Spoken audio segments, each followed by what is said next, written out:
At the holiday table, my children pretended I didn't exist, whispering, "The old fool is no longer needed by anyone." I said nothing, but published the will in which I deprived them of the inheritance. Their eyes bulged. They exploded with furious screams. I stayed silent, watching their expectations shatter against reality, for betrayal won't go unpunished. Before continuing, subscribe to the channel and write in the comments what time it is in your region right now. The key turned in the lock with its familiar click, and I stepped into my house on that Thursday evening, December 12th. 45 years of building Harrison's Pharmacy from a single storefront to 4 locations across Phoenix should have earned me some peace in my own home. Instead, I heard laughter from the kitchen. My son Robert's voice, his wife Quinn's sharp tone, and Felicity's nasal cackle mixing together.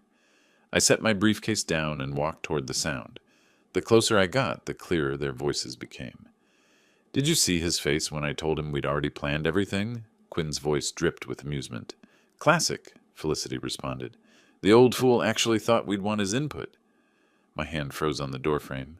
Robert's voice was quieter, uncertain. "I don't know. Maybe we should—" "Should what?" Quinn cut him off. "Let him ruin Christmas with his outdated ideas. No thanks." I stepped into the doorway. The laughter died instantly. 3 faces turned toward me, and the temperature in the room seemed to drop. "Evening," I said, trying to keep my voice steady. "What's so funny?" Quinn looked at me like I'd interrupted a private meeting. She stood up, her chair scraping against the tile. "Nothing that would interest you, James." She brushed past me, leaving a cloud of expensive perfume in her wake. "That Chanel No. 5 I'd bought her last Christmas." Felicity, Quinn's mother, who'd been living in my guest room for 3 years now, wrinkled her nose. "You smell like old medicine and mothballs, James. Maybe shower before dinner? We're having guests later." The "we" was particularly galling, as if this were her house, as if she paid the mortgage or the utilities or the property taxes. She didn't wait for my response before turning to Robert. "Honey, did you remember to pick up that wine I wanted? The expensive one from Scottsdale?" My son, 42 years old, and still unable to look his father in the eye, nodded and pulled out his phone. Just like that, I ceased to exist in my own kitchen. I might as well have been furniture. No, furniture got more consideration. I stood there feeling something shift inside my chest. Not anger exactly, more like recognition, like finally seeing a pattern you've been staring at for months without really looking. I turned and walked to my study. Behind me, the laughter started up again. Quieter, more cautious, but definitely there. Later that evening, I tried again. I found them in the living room. Quinn scrolled through her tablet, probably those interior design websites she was always browsing. Robert pretended to watch basketball. Felicity knitted what looked like a lumpy snake. "I wanted to talk about Christmas plans," I said, settling into my armchair, "since it's less than 2 weeks away." Quinn didn't glance up. "We've already handled it." "You've handled it," I repeated slowly. "Yes." "Robert, did you send that email to the caterer about the menu changes?" Robert shifted uncomfortably. His eyes darted to me, then away. "Quinn, maybe Dad wants to—" "Your father can contribute financially if he wants," Felicity interrupted, needles clicking. "We certainly don't expect him to do any actual work at his age. The last thing we need is him getting confused and ordering the wrong things. Remember last year when he bought regular eggnog instead of organic?" I remembered that perfectly. I'd bought regular eggnog because it was half the price and tasted the same. Apparently, that was evidence of my declining mental state, rather than basic fiscal responsibility. The casual cruelty landed like a slap, not the words themselves, but the tone, the assumption that I was incompetent, that my opinion didn't matter, that I was a burden to be managed rather than the man who owned the roof over their heads and paid for everything. Quinn finally looked at me, and what I saw was worse than contempt. It was impatience, like I was a stubborn stain she couldn't quite scrub out yet. "We'll let you know what we decide, James. Don't worry your head about it." Don't worry your head, like I was a child or senile. "This is my house," I said quietly. "Of course it is." She returned to her tablet. "And we're so grateful you let us stay here while we help take care of you." Help take care of me. I was 68, not 98. I still ran 4 pharmacies across Phoenix. I still drove myself to work every morning. I I still reviewed contracts, managed inventory, handled personnel issues. I had all my faculties, despite what they seemed to think, or want others to think. I stood up and walked to my study, closing the door with careful precision. Too hard would seem like anger. Too soft would seem like defeat. I settled for firm. I sat in the leather chair I'd bought 20 years ago, when business was booming and I thought I was building something to pass down to my son. Now I wondered what exactly Robert was waiting to inherit. My business? My dignity? Or just for me to become senile enough that they could do whatever they pleased? Something had broken tonight, not in the house, but in me. The part that wanted to believe my family still saw me as family. The part that made excuses for Quinn's coldness, or Felicity's barbs, or Robert's cowardice. That part had finally shattered. I pulled out a legal pad and wrote the date at the top. Then I started listing things. Small things I'd dismissed over the past months.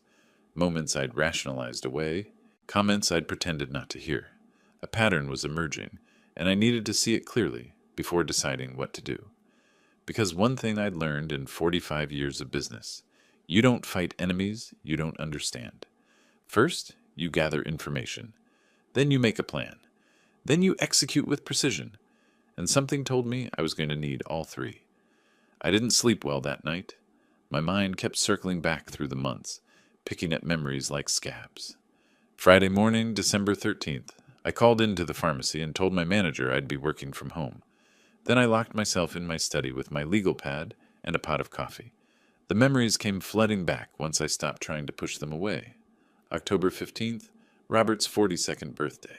I'd been at the pharmacy until 6, then rushed home expecting the usual small family dinner. Instead, I found a note on the kitchen counter. Took Robert out for his birthday. Didn't want to bother you. Leftovers in the fridge. They'd gone to his favorite steakhouse, the one where we used to celebrate every year, without me. When I asked Quinn about it later, she'd look surprised.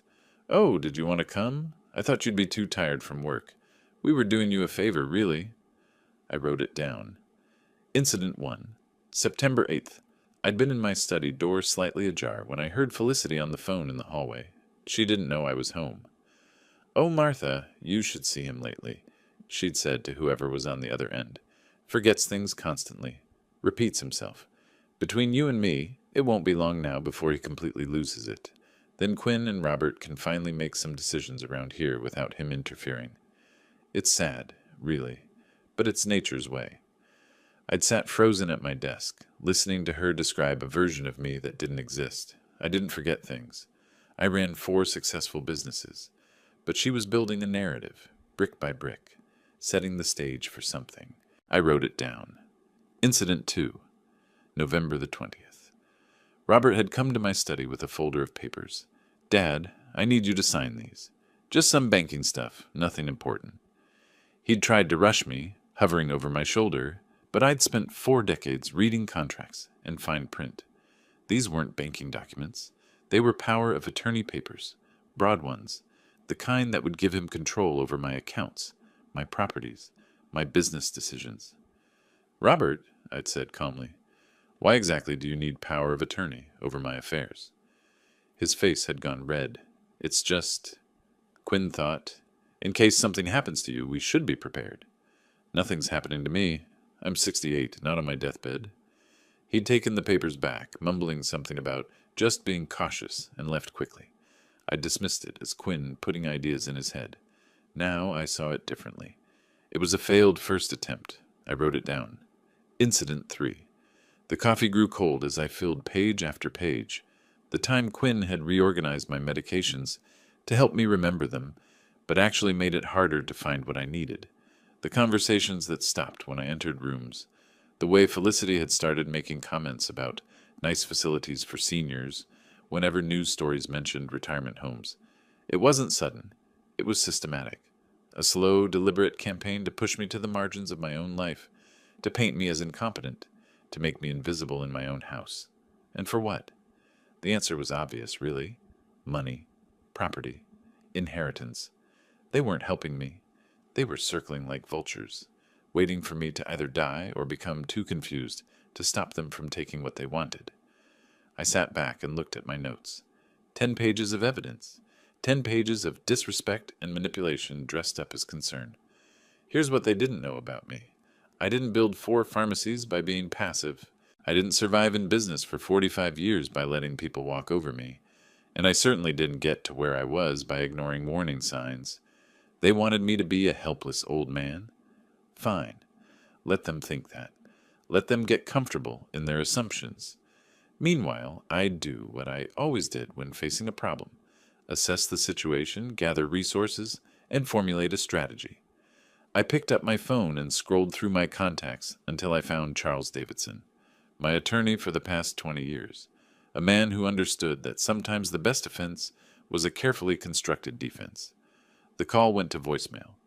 Charles, it's James Harrison. I need to schedule a meeting. Somewhere private, not my house. Let's say Monday at your office. I need to discuss some changes to my estate planning. Call me back. I hung up and looked at my notes again. This wasn't about revenge. Not really. This was about protecting what I'd built and teaching 3 people that respect isn't optional just because someone gets older. They thought they were so clever, planning their future on my dime, whispering about my decline, treating me like furniture. They had no idea what was coming, and that was exactly how I wanted it. I smiled to myself, closed the legal pad, and stood up. I had work to do, phone calls to make, preparations to set in motion. Because if there's one thing I learned running a business in Phoenix for 4.5 decades, it's this. Arizona law is very, very clear about property rights and inheritance, and I was about to become an expert in both. Saturday morning, December 14th. I woke up early, my mind churning through possibilities. Sleep had been elusive these past 2 nights. I decided a walk might clear my head. The Phoenix morning air was cool and crisp. I headed out around 7 before anyone else in the house stirred. That was deliberate. I didn't want to see their faces, didn't want to pretend everything was normal. I was checking the mail near my front gate when I heard a familiar voice. "James! Up early, I see." Leo Kramer, my neighbor of 15 years, was putting up Christmas lights on his porch. Retired attorney, sharp as ever despite being 73. "Couldn't sleep?" I said, walking over. "You're ambitious with those decorations."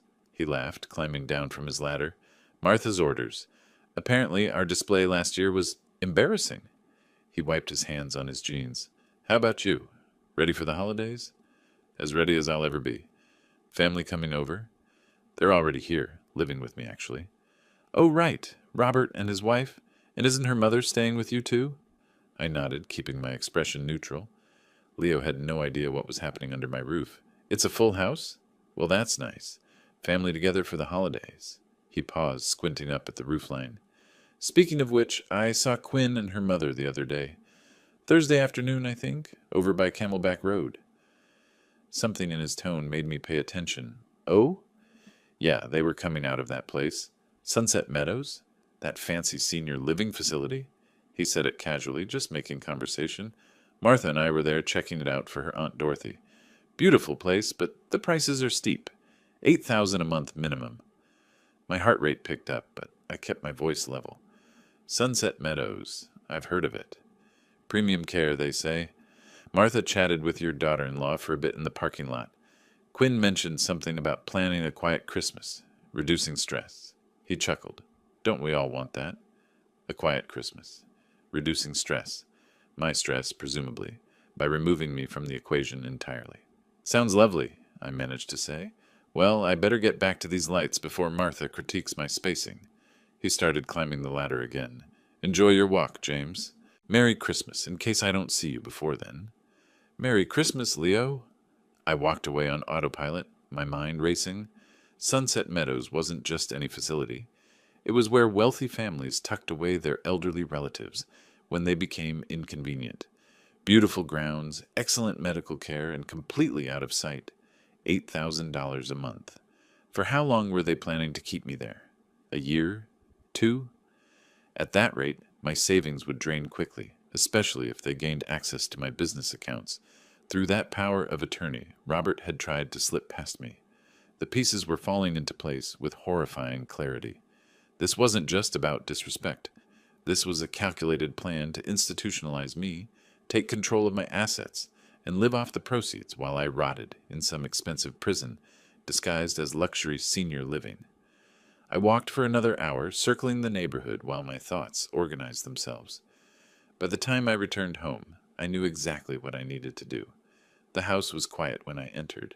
They were probably still sleeping or avoiding me. Fine. I needed privacy anyway. In my study, I pulled out the legal pad where I'd been documenting incidents. I added a new entry. December 14th. Confirmed visit to Sunset Meadows. $8,000 per month. Plan to institutionalize me now clear. Beneath that, I started a new list. Not of grievances this time, but of actions. Steps I needed to take. People I needed to contact. Documents I needed to secure. First, Charles Davidson, my attorney. I'd called him Friday and left a message. If he hadn't returned my call by Monday morning, I'd show up at his office unannounced. Second, review current will and estate documents. I needed to know exactly what Robert stood to inherit under the existing arrangement. Third, gather financial documentation. Bank statements, business valuations, property deeds. Everything needed to be accounted for and protected. Fourth, medical records. If they were going to try claiming I was incompetent, I needed proof of my sound mind. My last physical had been in October. Dr. Mitchell had declared me healthier than most 50-year-olds. I worked through the morning, pulling files, organizing papers into neat stacks. This was familiar territory. I'd built a business empire through organization and attention to detail. Now I'd apply those same skills to protecting it. Around noon, I heard movement upstairs. Footsteps, voices, the sounds of my house being occupied by people actively plotting against me. The irony wasn't lost on me. I looked at my notes again, feeling something shift inside me. The hurt from the past days was still there, but it was hardening into something else, something colder and more focused. They wanted to treat me like I was senile, helpless, a problem to be managed and tucked away. Fine. Let them think that. Let them believe their plan was working. Meanwhile, I'd be building something they'd never see coming. Because if 45 years in business had taught me anything, it was this. The best defense is a devastating offense. And I was about to mount one that would change everything. Monday morning, December 15th, I drove to my pharmacy on Indian School Road. Not the main location, but the second one I'd opened 12 years ago. I kept a small office there, nothing fancy, but private. Perfect for meetings I didn't want happening at home. Charles Davidson arrived at 10, punctual as always. He'd been my attorney for 2 decades, handling everything from business contracts to estate planning. If anyone could help me navigate what was coming, it was Charles. "James," he said, shaking my hand firmly, "your message sounded urgent. What's going on?" I gestured to the chair across from my desk. "I need to make some significant changes to my will. Immediately." His eyebrows went up, but he didn't question it. Just pulled out his legal pad and pen. "All right. Walk me through what you're thinking." I laid it all out. The systematic disrespect, the attempted power of attorney grab, the visit to Sunset Meadows. Charles listened without interrupting, his expression growing more serious with each detail. "So they're planning to have you declared incompetent," he said when I finished, "gain control of your assets and park you in expensive senior living while they burn through your money. That's the plan, as far as I can tell. Except you're not incompetent, and you're not going to let that happen." "Exactly?" Charles leaned back in his chair, thinking. "Arizona law is very clear on property rights and estate planning. As the sole owner of your business and your home, you have absolute authority to dispose of your assets as you see fit. They can contest a will, but they'd need to prove undue influence or mental incapacity. I had my annual physical in October. Clean bill of health, including cognitive function tests. "Perfect. Get me a copy of those records." He started writing. "Now, what do you want the new will to say?" I'd thought about this carefully. Everything goes to the Arizona Children's Medical Research Foundation. The business, the properties, the investment accounts. All of it. All of it? Nothing for Robert? $1, as acknowledgement that he wasn't forgotten, just disinherited. Charles didn't flinch. "That's cold, James. So is planning to have your father committed for profit." "Fair point," he kept writing. "What about other relatives, cousins, nieces, nephews?" "Small trust for my cousin Martha and her kids. 200,000 split equally. She's been kind to me over the years, always remembered birthdays, visits at holidays, actually cared. All right, I can draft this today, have it ready for review tomorrow. I need it done faster than that.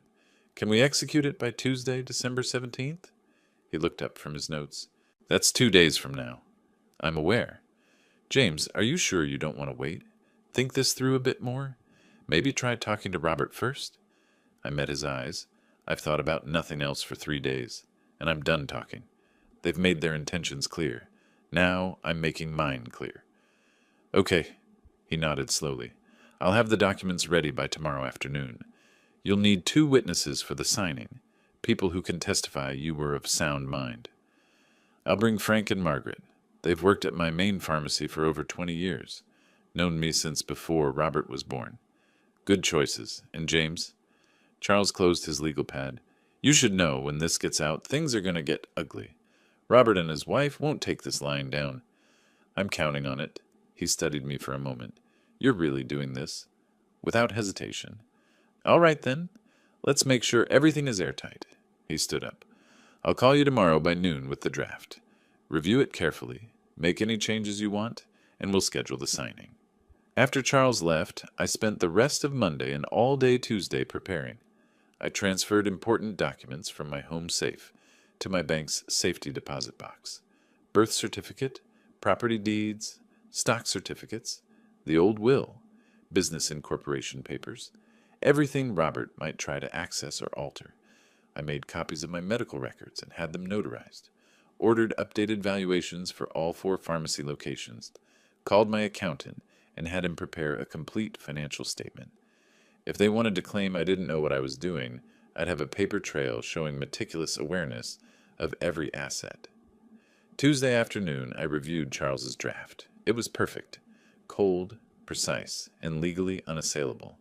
The preamble stated clearly, being of sound mind and body, I hereby revoke all previous wills and codicils. The distributions were explicit. Robert Harrison, $1. Arizona Children's Medical Research Foundation, the remainder of the estate, estimated it at $6.8 million. Wednesday, December 17th, I met Charles at his office. Frank and Margaret came with me, looking slightly confused but willing to help. I signed the will at 2 p.m., with Charles and a notary, named Linda Shaw, witnessing. Frank and Margaret signed as witnesses, attesting to my competency. It's done, Charles said, handing me the executed original. Keep this somewhere very safe. I've got copies in my office vault. I held the document, feeling its weight. 20 pages that represented 45 years of work, now directed toward helping sick children instead of enriching ungrateful relatives. Thank you, Charles. Don't thank me yet. The hard part's still coming. I know. I drove home with the will in my briefcase, feeling strangely calm. The trap was set. Now I just had to wait for Christmas Eve, when I'd spring it in front of everyone. 7 more days. 7 days of pretending everything was normal, while sitting on a bomb that would destroy their carefully laid plans. I could wait 7 days. After 45 years of building something worth protecting, I could definitely wait 7 days. Part 5, December 24th, Christmas Eve. The day I'd been waiting for arrived with crisp morning sunlight streaming through my bedroom window. I got up early, showered, dressed in my best casual clothes. If this was going to be a performance, I wanted to look the part. Downstairs, the house was already buzzing with activity. Quinn had been up since 6, barking orders at Robert and Felicity. The dining room table was being transformed into something from a magazine spread. Crystal glasses, fine china I'd bought years ago, elaborate centerpieces with pine branches and gold ribbons. I stood in the doorway of my study, watching them work. They moved around the space with the ease of ownership, discussing placement and presentation as if I didn't exist, which I suppose was exactly the point. Robert, those napkins are crooked. Fix them. Quinn's voice carried that edge I'd come to recognize, the one that meant she was stressed and looking for someone to control. They look fine to me, Robert muttered, but he adjusted them anyway. Your sister and her husband will be here at 6, Felicity said, setting out serving dishes. Curtis is very particular about presentation. We need everything perfect. Curtis, Quinn's brother, whom I'd met exactly twice in the 5 years Robert had been married to his sister. Both times he'd barely acknowledged my existence, too busy networking and name-dropping. I retreated to the living room with a book I had no intention of reading. The leather armchair by the window had become my observation post. I settled in, opened the book to a random page, and waited. They bustled past me repeatedly over the next few hours, Quinn carrying platters, Felicity adjusting decorations, Robert setting up the bar in the corner. Not once did any of them speak to me. Not once did they ask if I needed anything, wanted anything, had any preferences about the meal they were preparing in my house with my money. Around 4 o'clock, I heard Felicity whisper something to Robert in the hallway. I couldn't make out all the words, but I caught the essential parts. Just ignore the old man tonight. Let him sit quietly. He'll get tired and go to bed early anyway.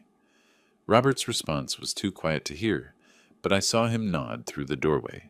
I smiled to myself and turned a page in my book. At 5, I got up and walked toward the kitchen. I was genuinely hungry, and there were appetizers laid out on the counter. Expensive cheese, crackers, some kind of pâté that probably cost more than a week's worth of groceries. "We haven't served yet." Quinn's voice stopped me before I reached the counter. She stood blocking my path, arms crossed. "Dinner starts at 6:30. You can wait in the living room." The tone was the same one you'd use with a child trying to sneak cookies before dinner. Dismissive, condescending. I looked at her for a long moment, watched the way her jaw was set, the challenge in her eyes. She wanted me to argue, to give her a reason to paint me as difficult and unreasonable in front of her brother tonight. "Of course," I said quietly. "I'll wait." I turned and walked back to my chair, my hand touching the envelope in my jacket pocket. The weight of those 20 pages felt substantial, real. Soon enough, everyone would understand exactly what they'd been playing with. Quinn's brother Curtis and his wife Jennifer arrived precisely at 6. The house filled with loud greetings, exclamations over the decorations, compliments on Quinn's outfit. I remained in my chair watching the show. Curtis was exactly as I remembered him. Mid-40s, expensive suit, even on Christmas Eve. The kind of handshake that tries too hard. He walked past my chair with barely a glance. "James!" A nod, nothing more. "Curtis!" I returned the nod with equal warmth, which is to say, none at all. Jennifer at least smiled, though it didn't reach her eyes. "Merry Christmas." "Merry Christmas."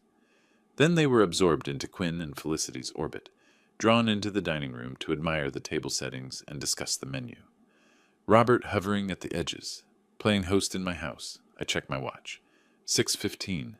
Another 15 minutes until dinner. Another hour of their performance before I brought down the curtain.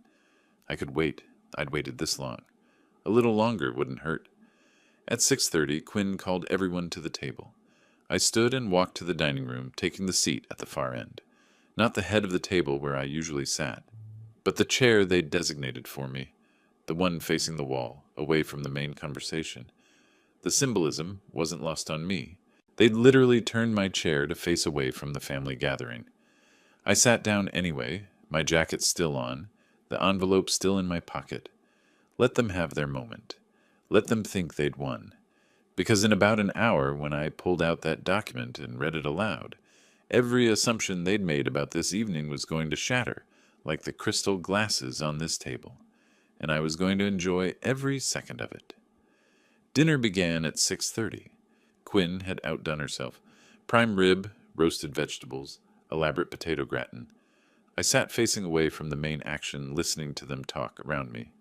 "So, Curtis, how's real estate?" Felicity asked, passing bread without offering it to me. "Booming," Curtis said. "Just closed on a Scottsdale property. $4 million. My commission alone could buy a nice car." "Wonderful," Quinn beamed. "Robert and I have been thinking about investing. Maybe you could give us advice?" "Investing with what money? Robert's salary? The inheritance they were counting on?" "Of course," Curtis said. "Family helps family.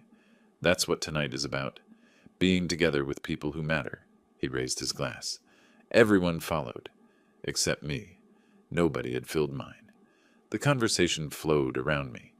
New Year's plans, renovations, vacations. I cut my meat and chewed slowly, saying nothing. "This house has so much potential," Quinn said. "When we finally renovate, I'm knocking out this wall.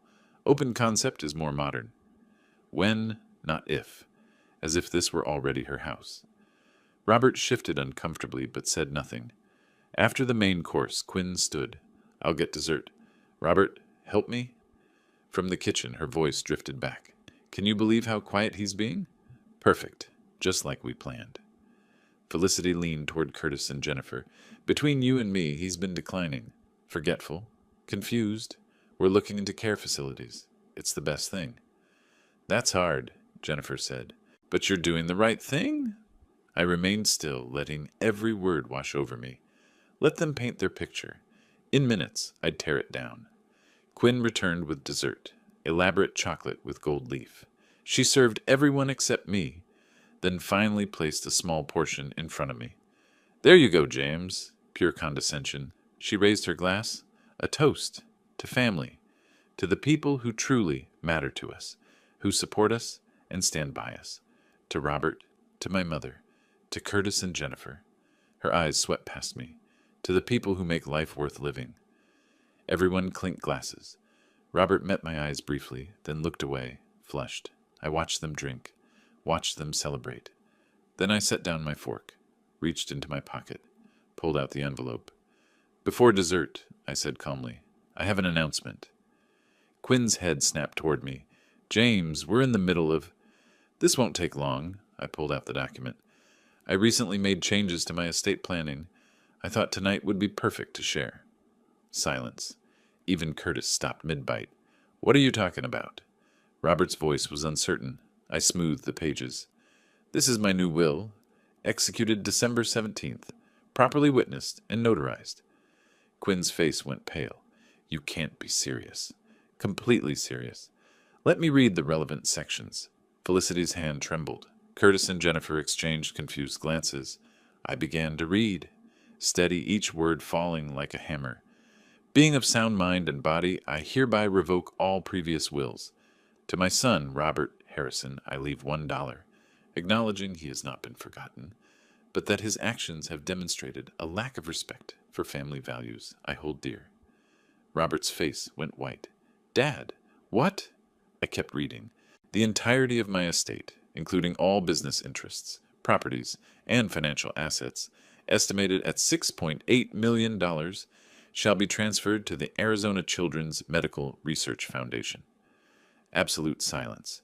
Then Quinn found her voice. "This is a joke." I folded the document. "No joke.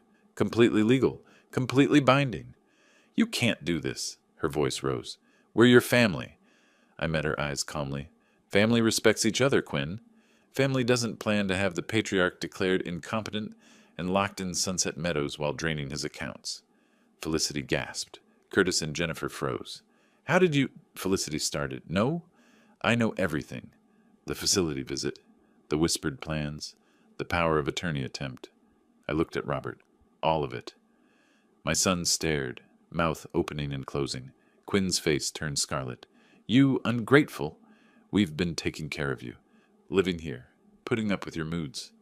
"Taking care of me?" I raised an eyebrow. "Is that what you call planning to institutionalize me so you can renovate my house and spend my money?" "That's not—" "We never—" Her voice faltered. "I heard you, Quinn. All of you." I looked around the table. Did you think I was that far gone? That I wouldn't notice the whispers, the plans, the complete lack of respect? Curtis cleared his throat. "Maybe we should give you privacy." "No. Stay. You should know what your sister tried to do." Robert finally found his voice. "Dad, please. We can talk about this. Work this out." I looked at my son. Really looked. Saw the fear, the desperation. Underneath, I still saw that little boy who used to help me count pills at the pharmacy. But that boy was gone, replaced by this weak man who'd let his wife plot against his father. "There's nothing to work out, Robert. I've made my decision." And I smiled, because finally, after weeks of being invisible, they were all looking at me now, every single one of them. Curtis and Jennifer left within 10 minutes. They made hasty excuses about an early morning tomorrow, thanked Quinn for dinner with forced politeness, and practically ran out the door. I didn't blame them. They'd come for a pleasant Christmas dinner and gotten a front row seat to a family implosion. The moment the door closed behind them, Quinn turned on me. Her face had gone from pale to scarlet, her hands shaking as she gripped the edge of the table. You can't do this. Her voice was shrill. You're our family. We've been living here, taking care of you.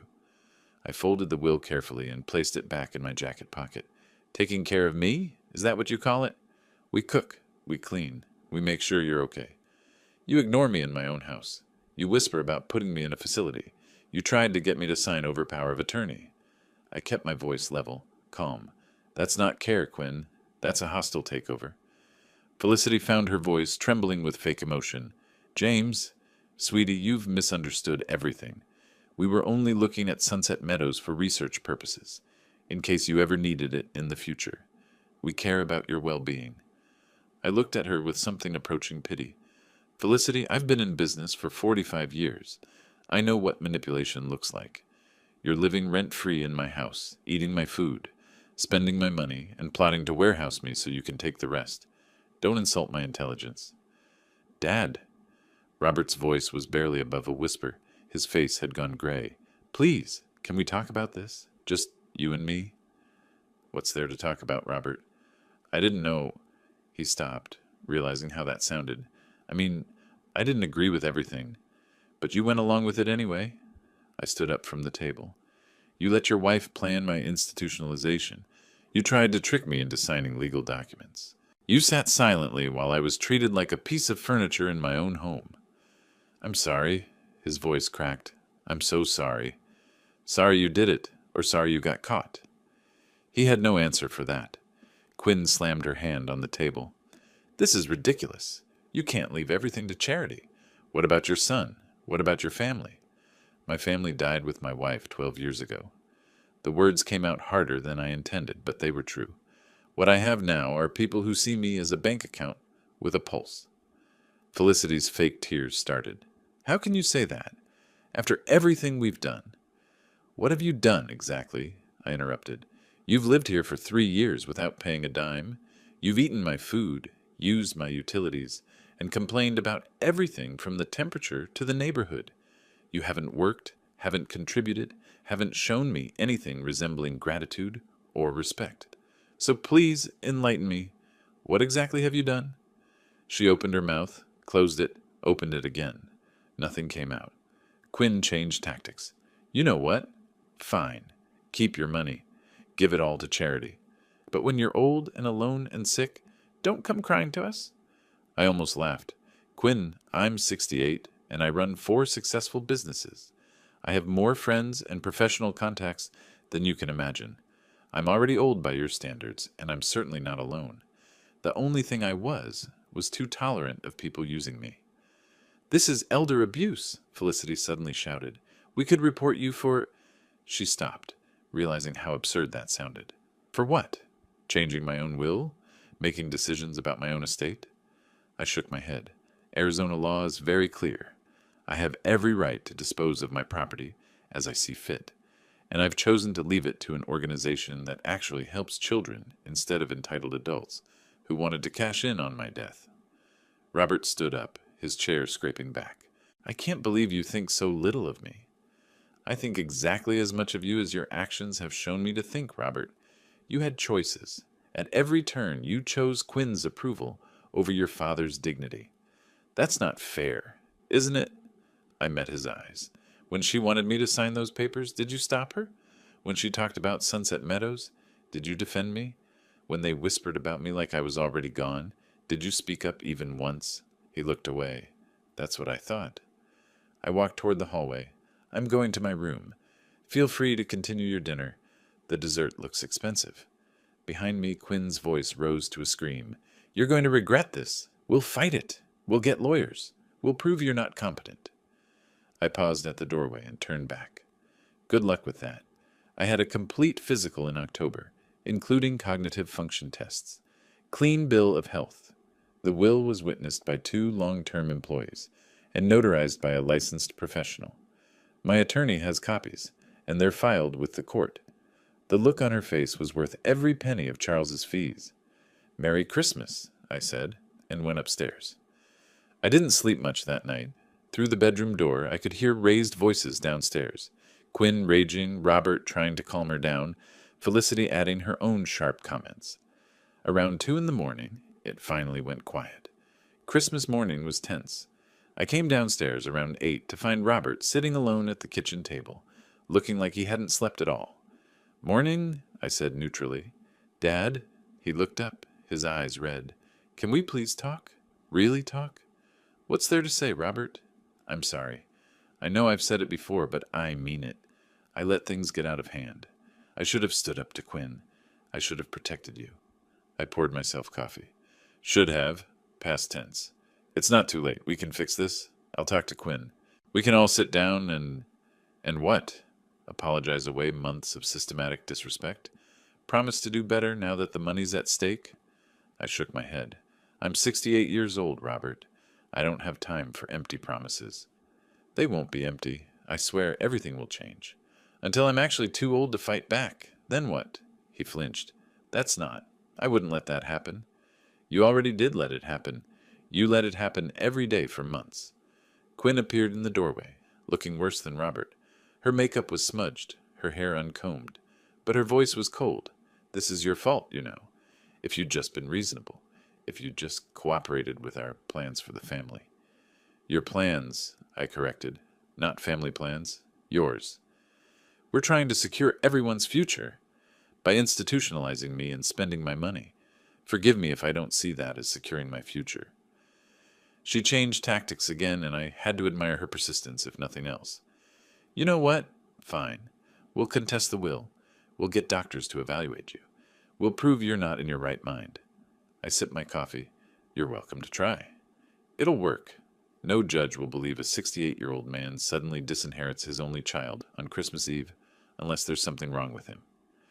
Actually, I executed the will on December 17th, a full week before Christmas, with my attorney present, a notary, and 2 witnesses, after having a complete medical evaluation in October showing perfect cognitive function. I set down my cup. "But please, do get a lawyer. I'm sure they'll be happy to take your money," before explaining that you have no case. Robert's voice was pleading. "Dad, she's upset. We're all upset. Can't we just change my mind? Make this all go away?" I looked at him. "Robert, I spent 45 years building something, and you were supposed to be part of that legacy. But instead of learning the business, instead of working alongside me, you waited for me to die so you could sell it off and live on the proceeds. That's not true. Then why didn't you ever show interest in the pharmacies? Why didn't you ask to learn? Why was your only financial request that power of attorney trick?" He had no answer. Later that afternoon, my phone rang. Charles Davidson. "James, Merry Christmas. I'm getting calls from lawyers claiming to represent your son and daughter-in-law." "Already? They work fast?" "They're asking about grounds to contest the will, mental competency, undue influence, that sort of thing." He paused. I gave them the standard answer. "The will is valid, properly executed, and you have recent medical documentation of sound mind." "How do they take it?" "About as well as you'd expect. One of them asked about your medical records from October. I told him those were private, but that they existed and showed no cognitive impairment. He wasn't happy." "Let me guess. He wants thousands up front to investigate?" Charles laughed. "Tens of thousands, actually. 25,000 retainer just to review the case." I heard him quote the number to someone on their end. There was quite a bit of shouting after that. "Quinn realizing it's going to cost real money to fight this?" "Seems likely. He also mentioned that even if they did contest, it would take years to litigate and cost easily 6 figures with no guarantee of success." I smiled. "Good. Let them spend their savings trying to get mine." "James, I have to ask, are you absolutely certain about this? Robert is still your son?" "I'm certain. He made his choice when he chose his wife's schemes over his father's dignity." "All right, then. I'll keep you posted if anything develops." The next day, December 26th, I woke to find my study had been ransacked. Papers everywhere, drawers hanging open, files scattered. Quinn and Felicity had been looking for the old will or anything they could use. Too bad for them, I'd moved everything important to my bank's safety deposit box weeks ago. I called Charles. "Can you add attempted theft to my documentation?" "Take photos, lots of them. This actually helps our case if they try anything." By evening, Quinn had apparently called 3 more law firms. I knew because Robert told me. begging me to reconsider before they went broke, trying to fight this. Then don't fight it, I suggested. Accept it and move on. He just shook his head and walked away. I poured myself a scotch and sat in my chair, looking out at the Christmas lights in the neighborhood. Tomorrow I'd give them their eviction notice. Let them see that this wasn't just about money. This was about respect, about dignity, about showing 3 people that you can't treat someone like garbage and expect to inherit their kingdom. The scotch tasted good. Victory tasted better. December 27th arrived with clear skies and a sense of finality. I'd spent the morning reviewing the eviction notices Charles had prepared. 3 identical documents, each one professionally typed, legally sound, and utterly devastating to their recipient. At 10 o'clock, I called them into the living room. Quinn arrived first, her face still puffy from crying or rage or both. Felicity followed, shooting me hateful glares. Robert came last, looking like he hadn't slept in days. Sit, I said, gesturing to the couch. They sat. For once, nobody argued. I placed 3 manila envelopes on the coffee table, one in front of each of them. These are 30-day eviction notices. You have until January 26th to vacate the premises. Robert's face went white. You're evicting us? Your own son? I'm exercising my legal right as the property owner to determine who lives in my home. Under Arizona law, I can terminate any residential arrangement with 30 days written notice. Quinn snatched up her envelope and tore it open. Her hands trembled as she read, This is insane. We have nowhere to go. You have 30 days to find somewhere. That's more time than you gave me respect. Respect? She threw the paper down. We've done nothing but take care of you. I almost laughed. Taking care of me? Yes, let's discuss that. Felicity, how much rent have you paid in 3 years? Felicity's mouth opened and closed. You never asked for $0. Quinn, how much have you contributed to groceries, utilities, property taxes? We help around the house. That's not an answer.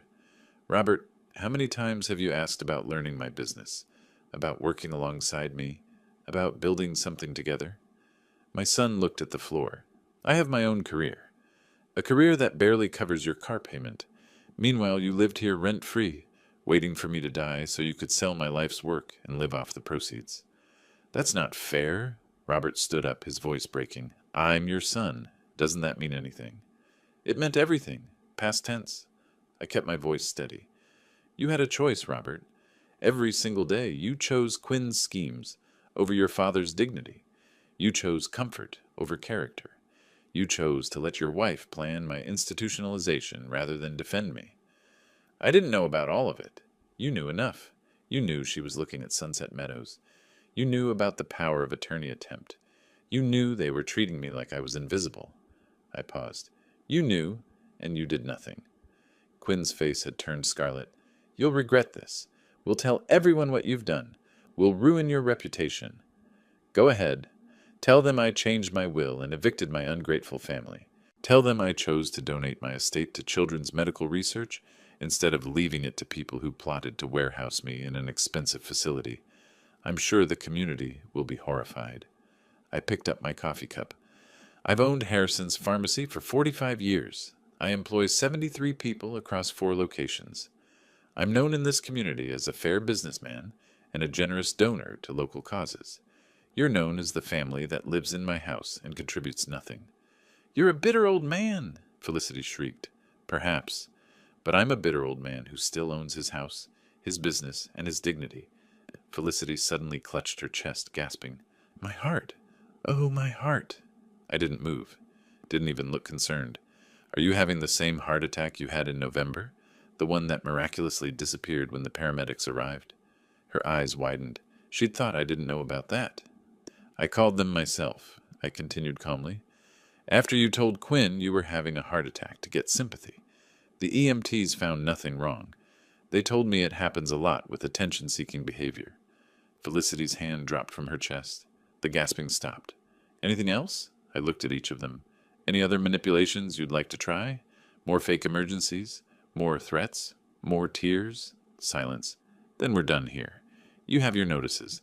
I suggest you start looking for apartments. Phoenix has plenty of rentals, though you'll need to actually pay for them this time. Robert's voice was barely a whisper. Dad, please, isn't there any way? No. One word. Final. I'm still your son. And I gave you more time than you gave me respect. 30 days. That's generous, considering. Quinn stood up, trembling with rage. You'll die alone. You'll have nobody. I met her eyes. I'd rather die alone with my dignity than live surrounded by parasites. She grabbed her envelope and stormed out. Felicity followed, shooting me one last hateful glare. Robert lingered.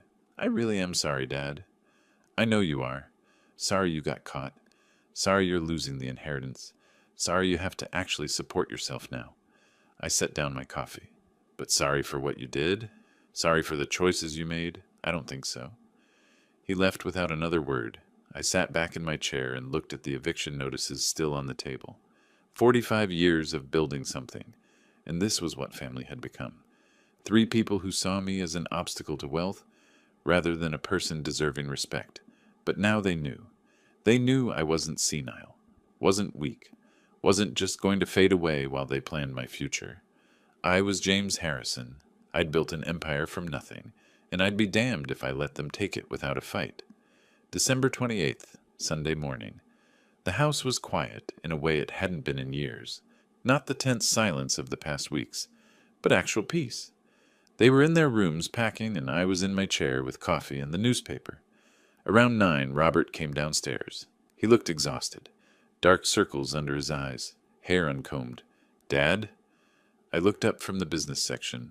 Can we talk? Just for a minute? I gestured to the chair across from me. He sat, his movements slow and heavy. I know you've made your decision. I know we can't change your mind about the will or the eviction. He paused. But I need to ask, is there any chance, in the future, that we could try again? Start fresh? I set down the newspaper carefully, looked at my son, really looked at him. 42 years old, and I could still see the little boy who used to help me count inventory at the pharmacy. The teenager who'd been so proud when I opened the second location. The young man who'd chosen insurance over pharmaceuticals because it was less pressure. Where had that transition happened? When had my son stopped being someone I recognized? That boy was gone. This man had made his choices.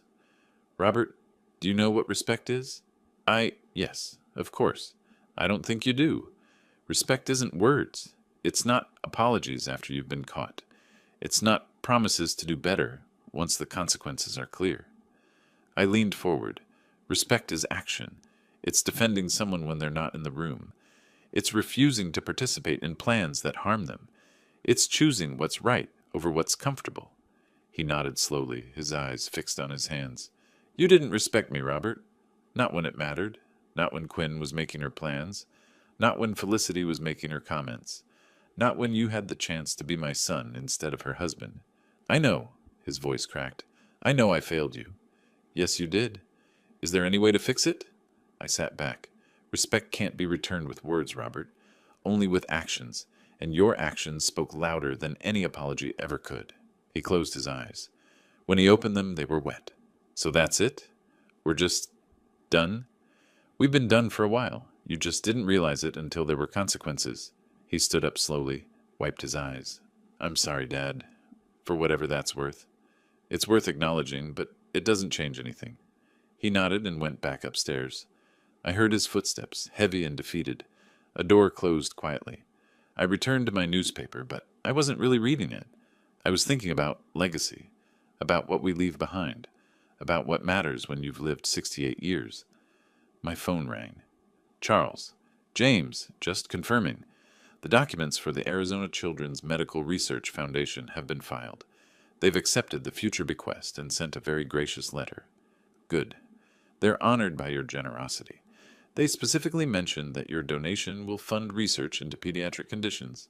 They'd like to name a research wing after you when the time comes. I hadn't expected that. That's not necessary. They insist? How are you holding up? Fine. Better than fine, actually. No regrets? I looked around my house. My quiet, peaceful house. The morning sunlight streaming through windows I'd had installed 20 years ago. None. You're a stronger man than most, James. I'm a man who spent 68 years learning the difference between family and parasites. That's all. After I hung up, I walked to the window. Outside, Leo Kramer was taking down his Christmas lights, carefully wrapping each strand. He saw me and waved. I waved back. Normal, neighborly, simple respect between two people who asked nothing of each other except basic courtesy. It wasn't complicated. Respect had never been complicated. In a few weeks, this house would be mine again. Truly mine. No more whispers about senility.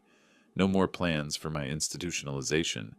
No more people waiting for me to become convenient to dispose of. I'd built Harrison's Pharmacy from nothing. Started with one location in 1980. Just me and 2 employees. Grew it slowly, carefully. 4 locations now. 73 employees. A reputation that meant something in this community. And when I died, that legacy would help children with medical research instead of funding Quinn's renovations or Robert's comfortable lifestyle or Felicity's retirement. That felt right. That felt just. I didn't feel triumph. I didn't feel victory. I felt peace.